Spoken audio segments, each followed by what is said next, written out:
मित्रांनो, रामकृष्ण मठ पुणे द्वारा प्रकाशित युवकांसाठी विवेकानंद या पुस्तकाच्या चौथ्या भागाचे आज आपण इथे वाचन करीत आहोत. आपणास जर माझी वाचन शैली, माझा हा उपक्रम आवडला असेल तर कृपया चॅनलला लाईक करा, सबस्क्राईब करा आणि शेअर करायला विसरू नका. चला तर मग सुरू करूया चौथ्या भागाचे वाचन. आपण पुष्कळ रडलो आहोत. आपण अधिक मृदू व्हावे अशी ही वेळ नाही. ही मृदुता आपल्या ठाई इतक्या दिवसापासून आहे की तिच्यामुळे आपण कापसाच्या ढिगाऱ्यासारखे बनून अगदी मृतवत झालो आहोत. आज आपल्या देशाला जर कशाची गरज असेल तर ती म्हणजे लोखंडी स्नायूची व पोलादी मज्जातंतूची होय. आज आपल्या देशाला गरज आहे अशा दुर्दम्य इच्छाशक्तीची की जी विश्वाची गूढ रहस्य उकलील आणि जरूर पडल्यास महासागराच्या देखील तळाशी जाऊन व प्रत्यक्ष मृत्यूला तोंड देऊन आपले उद्दिष्ट साध्य करून घेईल. आपल्याला हवी असलेली गोष्ट हीच आहे: श्रद्धा, श्रद्धा, श्रद्धा. स्वतःवरील श्रद्धा, ईश्वरावरील श्रद्धा हेच महान बनण्याचे रहस्य आहे.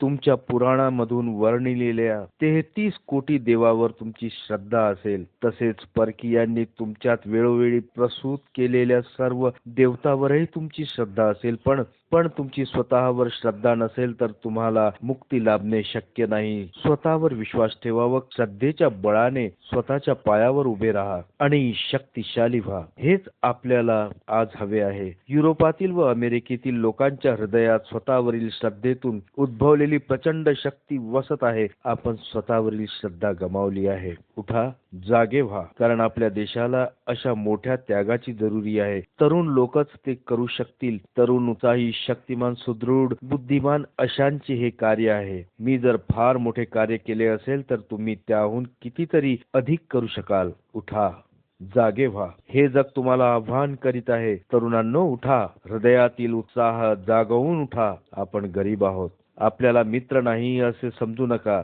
पैशाने मनुष्य घडविलेला कोणी पाहिला आहे काय? मनुष्यच पैसा निर्माण करीत असतो. मनुष्याच्या शक्तीने, उत्साहाच्या बळाने व श्रद्धेच्या सामर्थ्याने हे सर्व जग बनलेले आहे. हनुमंतासारखे वीर बना. महावीर हनुमंताचे चरित्र तुम्ही डोळ्यासमोर आदर्श म्हणून ठेवावयास हवे. रामाच्या आज्ञेचे पालन करण्यासाठी तो सागरही उल्लंघून गेला. जगण्या मरण्याकडे दृष्टी नाही. महाजितेंद्रिय, महाबुद्धिमान आणि दास्य भावाच्या या थोर आदर्शानुसारच तुम्ही आपली जीवने घडवावयास हवीत. असे केल्याने योग्य वेळी इतर भावभावनाचे स्फुरण तुमच्या ठिकाणी आपोआप होईल. धरसोडीच्या द्विधा वृत्तीचा त्याग करून गुरुची आज्ञा पाळणे व ब्रह्मचर्य पालन करणे हेच यशाचे रहस्य आहे. नान्यः पंथः विद्यतेय नाय. दुसरा मार्ग नाही. हनुमंतात एकीकडे जसा सेवाभाव तसा दुसरीकडे त्रैलोक्य भयचकित करून टाकणारा सिंह पराक्रमही आढळतो. रामासाठी प्राण सुद्धा देण्याचे तो मागे पुढे पाहत नाही. रामाच्या सेवेपुढे त्याला सारे तुच्छ वाटते. झांजा, मृदंग, टाळ वाजवून संकीर्तनाच्या नशेत नाचता नाचता सारा देश अधोगतीला लागला आहे. आधीच तर सारे अग्नी मांधाचे रोगी, त्यात हे इतके नाचणे उडणे हे काय मानवणार आहे त्यांना?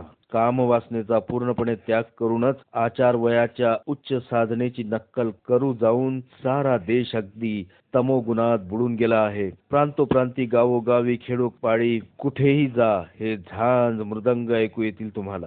दुंदुबी नगारे आता काय हिंदुस्थानात तयारच होत नाहीत? भेऱ्या तुताऱ्या भारतात काय मिळणेच बंद झाले आहे? या साऱ्यांचा घन गंभीर ध्वनी पोरांच्या कानावर आदळू द्या. डमरू, शिंगे वगैरे वाजवायला हवीत. नगाऱ्यातून ब्रह्मरुद्र तालाचा दुंदुभी नाद दुमदुमायला हवा. जय बजरंग या जय घोषाने व हर हर ओम या गर्जाने दश दिशा प्रकंपित करून टाकावयास हव्यात. माणसाच्या कोमल वृत्तींना चाळवणारे संगीत आता काही काळ बंद करावयास हवे. ख्याल टप्पा बंद करून लोकात ध्रुपद गाण्याची आवड निर्माण करावयास हवी. वैदिक छंदाच्या घनगंभीर नादाने सारा देश प्राणसंचार करावयास हवा. साऱ्याच गोष्टीत वीरत्वाचा कठोर मर्दानीपणा आणावयास हवा. या आदर्शाचे अनुसरण केल्यानेच लोकांचे, देशाचे कल्याण होईल. शक्ती संपन्न व्हा. माणसे हवी आहेत. इतर सर्व काही आपोआप जुळून येईल. परंतु सशक्त, उत्साही, श्रद्धावान व निष्कपट अशी तरुण माणसे हवी आहेत. असे 100 तरुण मिळाले तरी सर्व जगात क्रांती घडवता येईल. अन्य सर्व गोष्टींपेक्षा दृढ निश्चयाचे बळ अधिक असते. दृढ निश्चय हा ईश्वरापासून प्राप्त होत असल्यामुळे त्याच्यापुढे सर्व काही विनम्र झालेच पाहिजे. विशुद्ध मनाने केलेला दृढ निश्चय हा सर्वशक्तिमान असतो. तुमचा यावर विश्वास नाही काय? आपल्या धर्मातील या महान सत्याचा सर्व जगात प्रसार करा. जग त्याची वाट पाहत आहे. शतकानुशतके लोकांना मानवाच्या हीनतेचे सिद्धांत शिकविण्यात येत आहेत. त्यांना सांगण्यात येत आहे की तुम्ही मानव नाही. शेकडो वर्षे त्यांना एवढे भिवविण्यात आले आहे की ते आता जवळजवळ पशुच बनले आहेत. आत्म्याविषयीचे विचार श्रवण करण्याची त्यांना कधीच संधी मिळालेली नाही. त्यांना आत्म्याविषयीचे विचार ऐकू द्या. शूद्रात शूद्र असलेल्या व्यक्तीतही आत्मा आहे हे त्यांना कळू द्या. जो अविनाशी अनादी अनंत शुद्ध सर्वशक्तिमान व सर्वव्यापी आहे असा आत्मा प्रत्येकाच्या ठायी विद्यमान आहे हे त्यांना कळू द्या. आपले मज्जातंतू शक्ती संपन्न करा. आपल्याला लोखंडी स्नायू व पोलादी मज्जातंतू हवे आहेत. आपण पुष्कळ दिवस रडलो. आता रडणे पुरे. आता आपल्या पायावर उभे राहा व मनुष्य बना. आपल्याला मनुष्य बनविणारा धर्म हवा आहे. आपल्याला मनुष्य बनवणारे सिद्धांत हवे आहेत. आपल्याला मनुष्य निर्माण करणारे सर्वांगीण शिक्षण हवे आहे. आणि सत्याची कसोटी पुढील प्रमाणे आहे. आपल्याला जे काही शरीराने मनाने आध्यात्मिक दृष्ट्या दुर्बल करीत असते त्याचा विषाप्रमाणे त्याग करा. ज्यात काही जीवनदायी तत्व नाही ते सत्य असूच शकत नाही. सत्य आपल्याला सामर्थ्य संपन्न करते. सत्य म्हणजे पवित्र. सत्य म्हणजे ज्ञान. सत्यामुळे बल प्राप्त झालेच पाहिजे. सत्यामुळे ज्ञान व उत्साह याचा संचार झालाच पाहिजे. सर्व उपनिषदात अतिशय सुंदर असे कट उपनिषद तुमच्यापैकी ज्यांनी वाचले असेल त्यांना आठवेल की नचिकेताचा पिता एक मोठा यज्ञ करीत होता आणि मूल्यवान अशा वस्तूचे दान देत होता. हे उपनिषद पुढे सांगते की त्याचा मुलगा जो नचिकेता त्याच्या हृदयात त्यावेळी श्रद्धेने प्रवेश केला. श्रद्धेचा कसा प्रभाव पडतो ते पहा. श्रद्धेचा उदय होताच नचिकेता स्वतःशी म्हणतो, मी पुष्कळाहून श्रेष्ठ आहे. काही लोकांमध्ये मी मध्यम आहे, परंतु अगदी कनिष्ठ मात्र कोठेच नाही. मीही काहीतरी करू शकतो. त्याचे धैर्य वृद्धिंगत झाले आणि आपल्या मनात घोळणारी मृत्यूची समस्या सोडवावी असे त्याला वाटू लागले.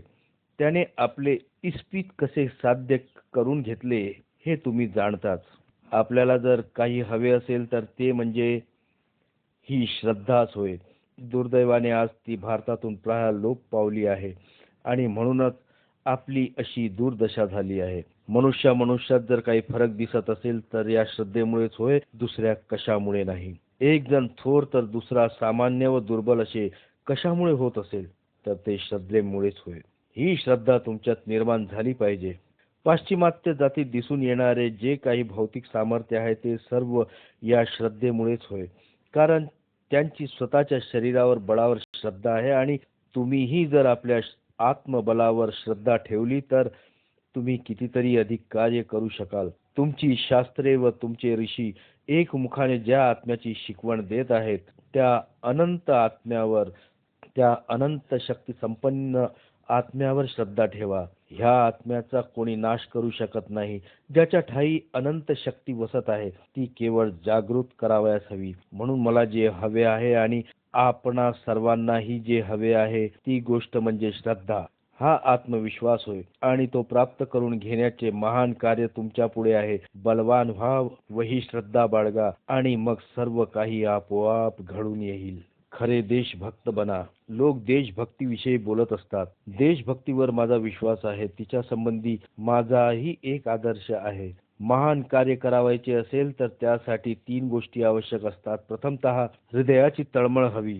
बुद्धी वा तर्क यात काय आहे? तर्क आपल्याला किंचित पुढे घेऊन जातो व नंतर त्याची गती कुंठित होते, परंतु हृदयातून स्फूर्ती मिळते. प्रेम हे अशक्य गोष्टींना शक्य करते. जगातील सर्व रहस्य प्रेमाने उलगडतात. म्हणून माझ्या भावी सुधारक मित्रांनो, भावी देशभक्तांनो, तुमच्या हृदयात तळमळ असू द्या. तुमच्या हृदयात तळमळ आहे काय? देवतांचे व ऋषींचे लाखो वंशज आज पशुतुल्य बनले आहेत. हे बघून तुमच्या हृदयात पीळ पडतो काय? कोट्यावधी लोक आज भुकेने तळफळत आहे, नवे शेकडो वर्षापासून ते तसे तळफळत आहेत. हे पाहून तुमच्या हृदयाला झरे पडतात काय? आपला देश अज्ञानाच्या काळकुट्ट मेघांनी झाकाळून गेला आहे, हे बघून तुमचे हृदय पिळवटून निघते काय? त्यामुळे तुम्ही अस्वस्थ झालात काय? त्यामुळे तुमची झोप उडाली काय? ही तीव्र भावना तुमच्या नसानसातून शिरली आहे काय? तुमच्या रक्तात भिनून ती तुमच्या हृदयस्पंदांशी एकरूप झाली आहे काय? तिने तुम्हाला अक्षरशः वेड लावले आहे काय? देशाच्या दुर्दशेचा या चिंतेने तुम्हाला पूर्णपणे ग्रासून टाकले आहे काय? या चिंतेने ग्रासल्यामुळे तुमचे नावलौकिक, तुमची पत्नी, तुमची मुले, तुमची संपत्ती इतकेच नव्हे तर तुमचे स्वतःचे शरीर या साऱ्यांचा तुम्हाला विसर पडला आहे काय? तुमची अशी अवस्था झाली आहे काय? देशभक्त होण्याची ही पहिली पायरी आहे, अगदी पहिलीच पायरी आहे. तुमच्यापैकी पुष्कळांना माहीत आहे की मी सर्व धर्म परिषदेकरिता अमेरिकेत गेलो नव्हतो, तर माझ्या देश बांधवांच्या कल्याणाविषयीची ही तीव्र भावना माझ्या हृदयात मूळ धरून होती. एखाद्या भूताप्रमाणे ती माझ्या मानगुटीवर बसली होती, म्हणून मी गेलो होतो. युवकांना आव्हान, पावित्र्याच्या तेजाने तळपणारे, ईश्वरावरील श्रद्धेचे शुभ कवच धारण केलेले, मृगेंद्राचे सामर्थ्य नसानसात स्फुरत असलेले, दीन दलितांबद्दल हृदयात अपार करुणा असलेले सहस्त्रावधी युवक युवती हिमाचलापासून कन्याकुमारीपर्यंत सर्व संचार करतील. ते मुक्ती, सेवा आणि सामाजिक उत्थानाचे आणि सर्व प्रकारच्या समानतेचे आव्हान करतील आणि हा देश पौरुषाने मुसमुसून उठेल. माझ्या प्रिय तरुणांनो, मी तुमच्यासाठी गरीब, अज्ञानी आणि दलित यांच्याविषयी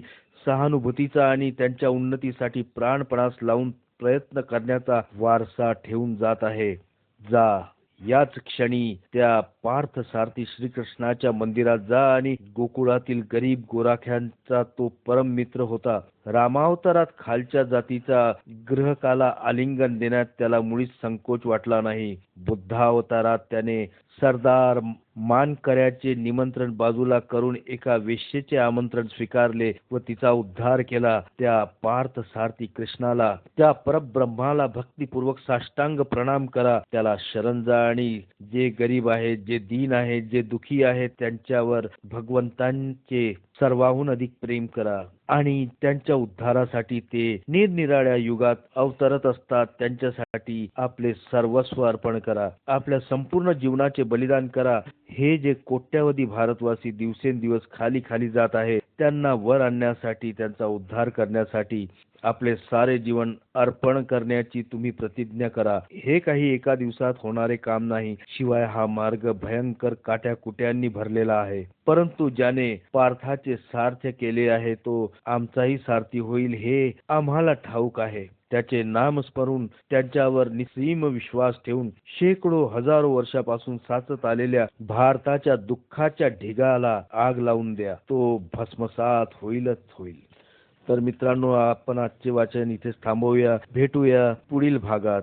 जर आपणास माझी वाचन शैली, माझा हा उपक्रम आवडला असेल तर कृपया चॅनलला लाईक करा, सबस्क्राईब करा आणि शेअर करायला विसरू नका. धन्यवाद.